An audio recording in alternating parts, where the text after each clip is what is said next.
Hi, I'm Alyssa Bergeman. I'm Gardner. And I'm Drew Hensgen. And I'll be speaking for Morgan Walsh, and this is our presentation on socializing with customers. So our presentation, Socializing with Customers, focuses on the impact of social media on business practices.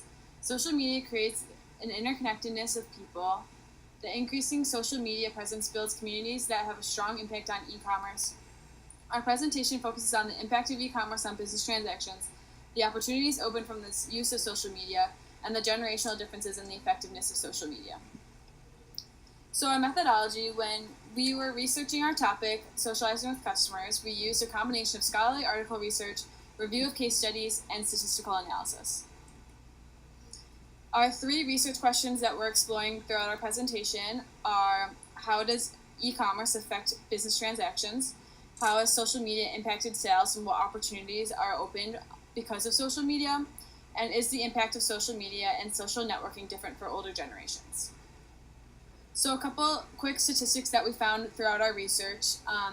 We found that social media was the fastest growing marketing technique in 2018, and Facebook dominates the social media marketing with 203 monthly viewers, and Twitter follows closely behind with 102 million visitors a month. And finally, we found that creating a social media presence does not guarantee customers will be attracted to their page. And according to a Fortune 500 survey, there is a considerable variation in the ability to successfully establish ongoing relationships with critical mass of customers and to build a viable community.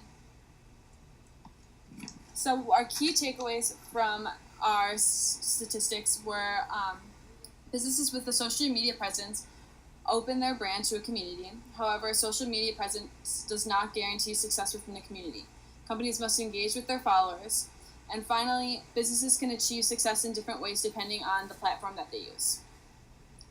So our results for question 1 explore the impact of e-commerce on a day-to-day business transactions. So when conducting our research, we found the impact of e-commerce on consumers and companies. So to start with the consumers, e-commerce has changed the practice of trade. E-commerce retail has become the fastest growing trade sector and has outsourced every other sector. It also provides customers with a convenience factor. In the past, when customers wanted to make purchases, they had to set aside time to shop during certain hours of the day or read through catalogs sent to them by mail order. However, today, consumers can simply use their computers, smartphones, or other portable electronic devices to shop online. So consumers that engage in e-commerce trade are no longer restricted by store hours, geographic areas, or magazine mailing lists. As technology continues to expand, buyers and sellers are increasing their connectivity and speed in which they conduct their sales. Consumers also experience a cost reduction. Online shoppers experience a reduction in search costs, downward pressure on many consumer prices, and reduced price dispersion for many consumer goods. And finally, the company effect of e-commerce. As mentioned previously, companies can increase their connectivity with their consumers. Technology and instant communication makes the impact almost immediate. Online orders involve shipping to customers all over the globe, therefore it allows companies to form partnerships with parcel delivery services such as FedEx, UPS, or the U.S. Postal Service. And finally, e-commerce grants companies the opportunity to gain customers by eliminating the geographic barrier of around the country, and consumers can shop online at stores across the globe to find what they're looking for.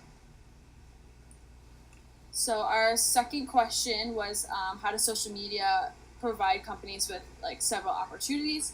And what we found was social media platforms such as Facebook, Twitter, Instagram allow companies to interact with their target audience. So social media is a connective tool that businesses can use to gain information about their customers.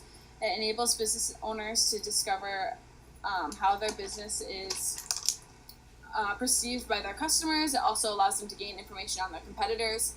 And these two combinations allow them to make changes in their products or services whenever necessary. And finally, social media, when implemented correctly, allows customers to feel part of a community, which can generate brand loyalty. And so with that, we found a little information on how to generate these increasing returns and gain that brand loyalty. So there are several necessary steps to take on the company's social media platforms in order to generate increasing returns. So step one, understand your audience by investing time to research your target market. By understanding the demographic tendencies of your target audience, you can better target your posts to connect with them. Step two, choosing a social media platform. So once you understand your target market's tendencies, you can choose a platform such as Facebook, Instagram, Twitter, etc. And companies need to be on the same platform as their customers, or else they can't form these relationships with them. And step three, connecting with these clients. So creating a company profile introduces customers to your brand. So following prospective clients can help spread awareness of your products and services and your brand in general. And step four, once you connect with the clients, businesses must build relationships and stay engaged. So businesses must create engaging content, solutions, and opportunities to benefit your business and clients' experience.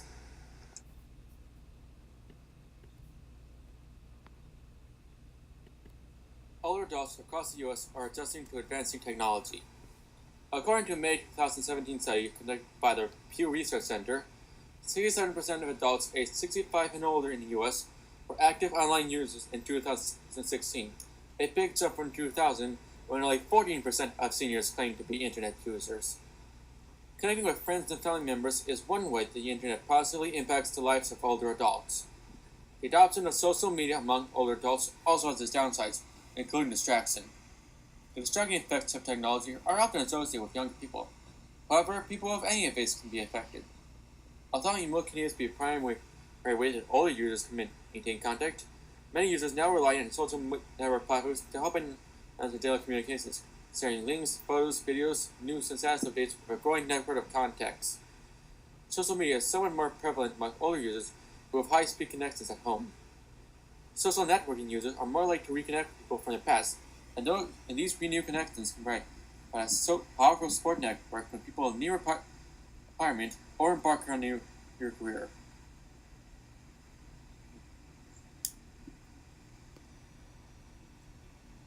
Older adults are more likely to be living with chronic disease, and those living with these diseases are more likely to reach out for support online. Social media presents generational gaps. All three generations say Facebook is their favorite social network.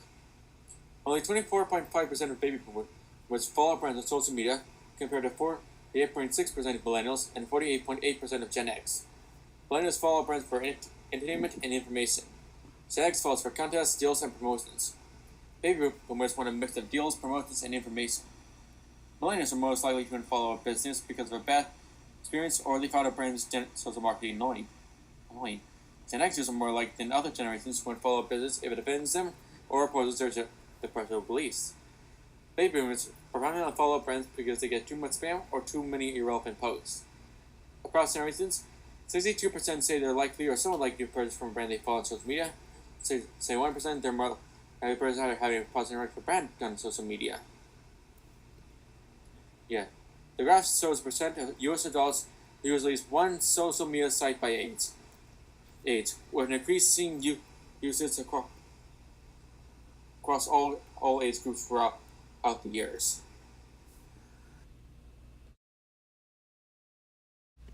So one case study we reviewed, focusing on the first research question about businesses and how they use e-commerce for transactions, we compared Walmart and Amazon and their techniques that they use. Online sales grew 33% for Walmart in its first quarter as the company expands its website to include more premium products. This investment in Walmart's website will definitely increase sales. It will be easier for customers to navigate the website and in turn make more purchases. The major revamp of their website with new text, graphics, fonts, and layout will help accomplish this. The number of visitors to Walmart's website has grown 34% in the past year, double the 17% growth rate at Amazon. Competing with Amazon's Prime Day, Walmart announced free 2-day shipping without the need for a membership. The quick shipping is a big convenience factor for customers, so this was a wise decision on Walmart's part. Automated pickup towers for customers to come in store and pick up online orders of general merchandise, which this helps cut shipping costs and gets more customers in the store and more likely to walk through to make more purchases. Amazon has the highest percentage of e-commerce sales out of any other company in the world. Amazon's e-commerce sales in the U.S. are expected to reach a staggering $258.2 billion this year, up to nearly 30% from a year ago. There are more than 100 million paid subscriptions to Amazon Prime, which provides fast shipping, good deals, and prestige television. 51% of households have an account, and people find that canceling their subscription is not easy because of the convenience. Time is a very important opportunity cost that people don't want to give up, so they result in using Amazon Prime to their advantage. Amazon as an e-commerce platform allows for high volumes of marketplace sales compared to direct sales. Marketplace sales are expected to increase in 2019 by over 2%. And sales of products made through Amazon.com, where Amazon is the merchant of record who assumes the legal ownership of inventory prior to changing hands with a consumer. And as you can see in the right diagram, Amazon holds a heavy lead as the top U.S. company with the highest percent of U.S. retail e-commerce sales. So another case study we did was on GoPro, and this focuses on the brand involvement and engaging your community. So GoPro is an excellent example, especially on their Instagram. So they use user-generated content, meaning that customers share their exclusive moments with GoPro community, and they are shared with the world on their Instagram. So that makes them feel more involved. It will generate brand loyalty, etc. And on their Instagram, they incorporate influencers. So they use pictures from professional photographers and provide customers with tips to enhance their experiences. So these professional photographers kind of describe like their eye and like what they were thinking and how they captured this photo based on the settings of the camera or their experience at whatever they were doing. So that allows the customers to gain that information and use that another time when they're using their cameras. And so through their YouTube videos, they build their brand, so their videos are organized along specific and relevant themes, which can help capture the capabilities of the camera. So kind of going off of the professional photographers and their influence, they have like almost like tutorials on their YouTube videos. So that's just a great example of a brand that really engages their community with the user content, the professional photographer influences, and their YouTube videos for tutorials. The final case study that we covered, addressing the third research question, focused on older generations using social media. Because of increased smartphone ownership for the age groups of 45 and older, the use of instant messaging apps like Skype Messenger and WhatsApp have surged. 4 in 10 seniors now own smartphones, more than double the share that did so in 2013. Facebook's video and photo experience is a platform that older generations want to be on to keep up with the social lives of their kids and grandchildren. The highest increases in the use of social networks by age are between 45 and above from 2014 to 2016. And following the research, we found that the increase of e-commerce and social media presence in the business environment has allowed a close relationship between buyer and seller. Through the formation of these communities from social media engagement, businesses have been able to increase business activity through sales, engagement, and satisfaction. With the increasing use of social media by older generations, companies are able to reach a larger demographic as well. And these are our sources. Thank you for listening.